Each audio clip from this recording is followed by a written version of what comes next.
최근 감사원에서 세계 스카우트 잼버리 파행에 대한 감사 결과를 발표했습니다. 전북도 소속 공무원 등은 출장을 빌미로 패키지 여행을 다녀온 것으로 드러났습니다. 전북시군 공무원 노동조합 연맹 등이 고창군의회 차남준 부의장이 직원을 폭행하고 강제추행했다고 주장했습니다. 공무원 노조는 고창군의회의 부의장 제명을 요구했습니다. 호송 중인 피의자를 성추행한 혐의로 재판에 넘겨진 경찰관이 결국 파면됐습니다. 해당 경찰관은 구속 기소돼 재판 중이며 혐의를 전면 부인하고 있습니다. 전북특별자치도는 구제역이 발생한 전남시군 돼지의 도내 반입을 전면 금지했습니다. 도내 가축시장에서는 전남 소의 거래도 금지됩니다.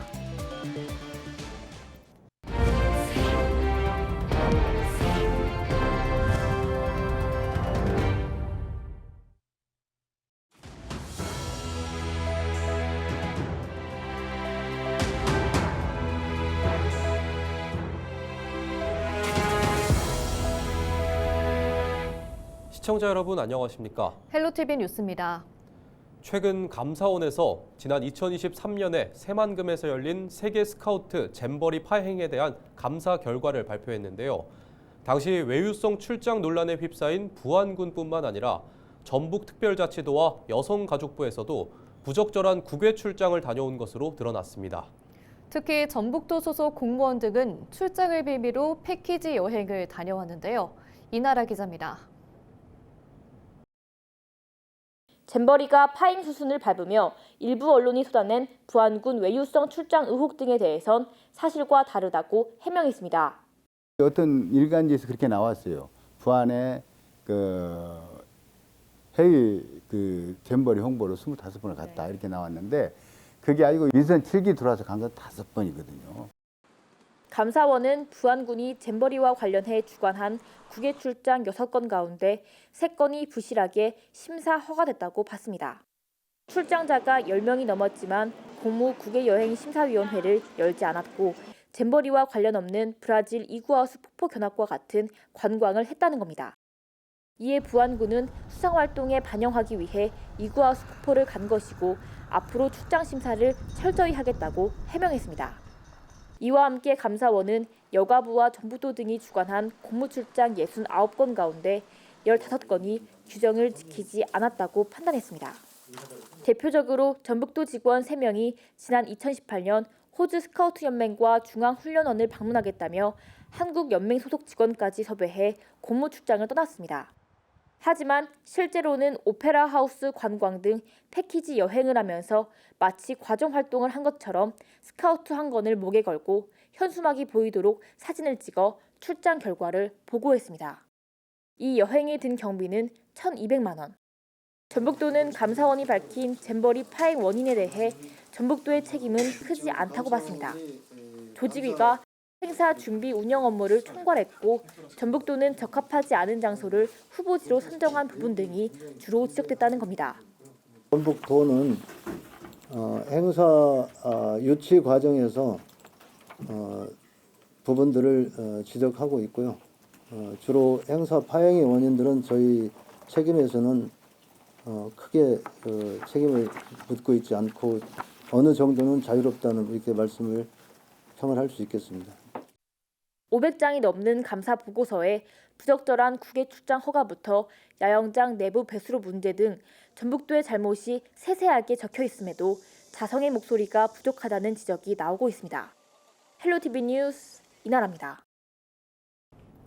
전북시군 공무원 노동조합 연맹 등이 고창군 의회 차남준 부의장이 직원을 폭행하고 강제 추행했다며 고창군 의회 당장 부의장을 제명할 것을 요구했습니다. 이들은 차 부의장이 지난해 12월 술에 취한 상태로 직원들 회식 장소에 나타나 여직원의 이마를 때리고 머리채를 잡아당겼다고 밝혔습니다. 또한 사건 이후 부의장은 기억나지 않는다며 두루뭉술 넘어갔고 2달여가 지나서야 피해 직원은 타 부서로 이동했다고 덧붙였습니다. 이와 함께 차 부의장은 사과하고 의원직에서 내려와야 한다고 목소리 높였습니다. 이에 고창군 의회는 차 부의장이 따로 입장을 정리해 밝힐 것으로 보인다며 해당 사건에 대해 더불어민주당에서 조사를 했었고 관련 조치가 없었다고 전했습니다. 호송 중인 피의자를 성추행한 혐의로 재판에 넘겨진 경찰관이 결국 파면됐습니다. 전북경찰청은 징계위원회를 열고 전주 완산경찰서 소속 A 경위에게 최고 수준의 징계인 파면을 처분했다고 10일 밝혔습니다. A 경위는 강제추행 혐의 등으로 구속 기소돼 재판 중이며 혐의를 전면 부인하고 있습니다. 전북특별자치도는 구제역에 발생한 전남 시군돼지의 도내 반입을 전면 금지했습니다. 전북도는 최근 가축방역 심의회를 열고 전남 지역에서 지난 3월 13일에서 4월 11일 사이 16건의 구제역이 발생했다고 밝혔습니다. 또 감염 축종도 소에서 돼지로 확대돼 구제역의 도내 유입 위험이 높아져 전남 시군돼지의 도내 반입을 금지한다고 덧붙였습니다. 도내 11개 가축시장에서는 전남 소의 거래도 금지됩니다. 정읍시의회가 한국전력공사가 추진 중인 345kV급 송전선로 건설과 관련해 주민의 일방적인 희생을 강요하고 있다며 즉각 중단을 촉구하는 건의문을 대통령실과 국회의장 등에 보낼 예정입니다. 황혜숙 의원이 대표 발의한 건의문에는 정읍을 통과하는 송전선로 사업은 5개 구간으로 계획됐다며 지역 사방이 34만 5천 볼트 초고압 송전선로로 둘러싸이게 된다는 주장이 담겼습니다. 이어 송전선로에서 나오는 전자파로 인한 인체나 농작물, 경제적 피해 등에 대한 우려를 강하게 제기하며 주민 생존권과 재산권을 근본적으로 침해하는 행위라고 주장했습니다. 현장 발언 직접 들어보시죠. 그럼에도 불구하고 한국전력공사는 주민 의견을 철저히 배제한 채 가장 손쉬운 방식인 지상 송전탑 건설을 강행하고 있다. 그러면서 지중화, 해저 케이블 활용과 같은 충분한 기술적 대안이 존재하는데도 불구하고 비용 절감만을 이유로 주민 희생을 강요하는 비윤리적인 행태를 보이고 있다며 사업 중단을 촉구했습니다. 검찰이 지적 장애를 앓는 초등학생 아들을 살해한 혐의로 친모에게 징역 8년을 구형했습니다. 14일 전주지법 심리로 열린 48살 여성 A씨의 살인 혐의 결심 공판에서 검찰은 범행으로 피해자가 사망하는 결과가 발생한 점을 고려해달라며 이같이 구형했습니다. 변호인 측은 생활비가 월급을 상회하는 상황에서 직장까지 잃게 되자 마지막 선택을 하려고 했던 점을 참작해달라며 선처를 호소했습니다. A씨에 대한 선고 공판은 5월 21일 열립니다.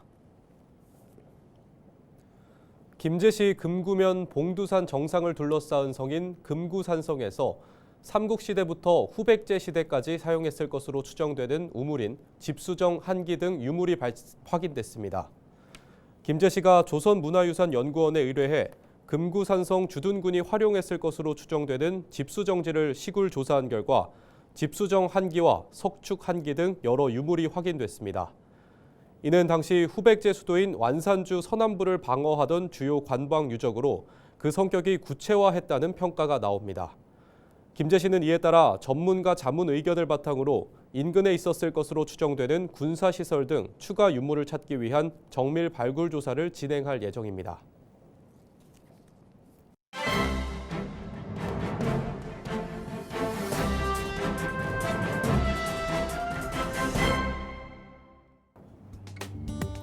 전북일보 기사입니다.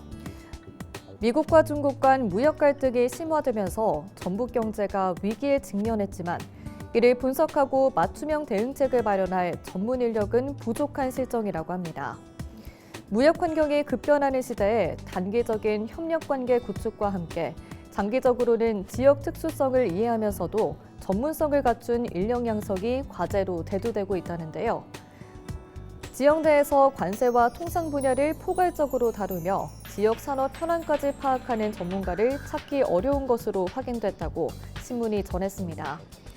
통상, 관세, 지역 산업 등 분야별 전문성이 분산돼 있어 이번 관세 전쟁에 따른 종합적 대응 역시 난항을 겪고 있다고 합니다. 한미 FTA가 본격 도입된 2011년 이후 관련 업무가 확대됐음에도 지역 내 경험이 풍부한 전문가는 여전히 부족한 실정이라는데요.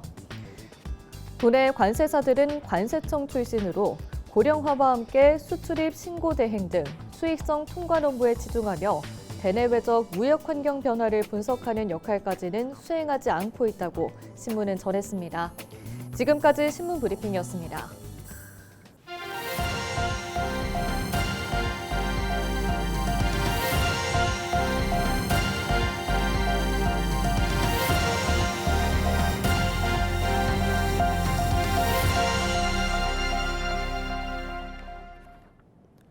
남원시는 14일 농어촌공사 전북지역본부와 스마트농업 육성지구 조성사업 추진을 위한 위수탁 협약을 체결했습니다.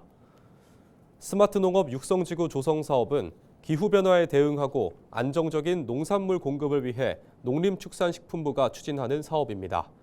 농어촌공사 전북지역본부는 이번 협약을 통해 대산면 수덕리 일원 7.3헥타르 규모 부지에 스마트농업 육성지구 조성사업을 맡게 됩니다. 시는 지난해 12월 농림축산식품부 스마트농업 육성지구 조성사업 공모에 선정돼 총 사업비 200억 원을 확보했습니다. 청년 농업인들이 남원에 안정적으로 정착하여 농업 경쟁력을 높이고 농촌 발전을 이끌 수 있도록 적극 지원해 가겠습니다. 한국동물보호연구회장인 윤신근 박사가 오수계 세계화 발전을 위해 사용해달라며 발전기금 1억 원을 임실군에 기탁했습니다. 임실군은 기탁금을 오수계 세계화와 반려동물 산업육성 정책에 활용하고 반려동물 전담부서를 만들어 반려동물 산업육성에 노력하겠다고 밝혔습니다. 남원 출신인 윤 박사는 전북대 수의과 대학을 졸업하고 이후 윤신근 애견종합병원 원장과 서울대학교 외래교수를 역임했습니다. 임실군에서 추진하고 있는 반려동물 관련 목적 사업에 도움이 되는 일에 의미 있게 잘 쓰여졌으면 좋겠습니다. 전북도 내에서 고병원성 조류 인플루엔자가 모두 11건 발생한 가운데 정읍시는 현재까지 단 한 건도 발생하지 않은 것으로 나타났습니다. 정읍시는 지난해 12월부터 올해 4월 현재까지 고병원성 조류 인플루엔자가 단 한 건도 발생하지 않았다며 그동안 가축 방역 정책 과정에서 드러난 미흡한 점을 보완하고 철저한 예방 대책을 선제적으로 추진했기 때문이라는 분석을 내놨습니다. 특히 가금동가의 적극적인 방역 수칙 준수가 조류 인플루엔자 차단에 결정적으로 작용했다고 평가했습니다. 정읍시 관계자의 인터뷰 직접 들어보시죠. 아직 철새 북상이 끝나지 않은 만큼 긴장의 끈을 늦추지 말고 철저히 차단 방역 수칙을 지켜줄 것을 부탁드립니다. 정읍은 정읍천과 고부천, 원평천, 만경강 등 철새 도래지가 많아 조류 인플루엔자 발생 위험성이 높은 곳으로 알려졌습니다. 지난 4일부터 사흘간 정읍천과 벚꽃로 일원에서 열린 정읍 벚꽃축제에 15만 명의 상춘객이 찾은 것으로 집계됐습니다. 낭만 벚꽃, 낭만 정읍을 구호로 열린 올해 행사는 몸과 마음, 정신의 균형을 의미하는 웰니스를 접목한 다채로운 프로그램 등을 선보여 좋은 반응을 얻었다는 평가입니다. 정읍시에 따르면 이번 축제 기간 먹거리관과 음식 판매 트럭, 농특산물 판매장 등에서는 약 1억 8천만 원의 매출을 올린 것으로 집계됐습니다. 정읍시는 전국 각지에서 발생한 산불로 인한 사회적 분위기를 고려해 일부 공연을 취소하고 행사 내내 유가족과 이재민의 위로의 메시지를 전했다며 이같이 밝혔습니다. 트로트 가수 박군과 윤수현 씨가 진행하는 노래자랑 대회인 LG 헬로비전 방송 프로그램 태군 노래자랑 시즌3가 정읍 시민을 찾아갑니다. 태군 노래자랑 정읍시 편은 오는 19일 오후 3시부터 5시까지 정읍시 샘고을시장 다목적 광장에서 진행됩니다. 태군 노래자랑은 행사장을 찾은 남녀노소 누구나 현장에서 바로 신청, 참가하면 됩니다. 본선에 진출한 참가자는 노래방 기계로 대결을 펼치게 되며 최고 득점자에게는 100만 원의 상금이 주어집니다. 정읍시 관계자는 태군 노래자랑은 누구나 참여할 수 있는 열린 무대라며 많은 시민이 함께 어우러져 즐기고 잊지 못할 추억을 만들길 바란다고 밝혔습니다. 이번에 녹화하는 정읍시 편은 다음 달 14일 저녁 7시 반 LG 헬로비전 채널 25번 등을 통해 방영될 예정입니다. 뉴스를 마칩니다. 고맙습니다.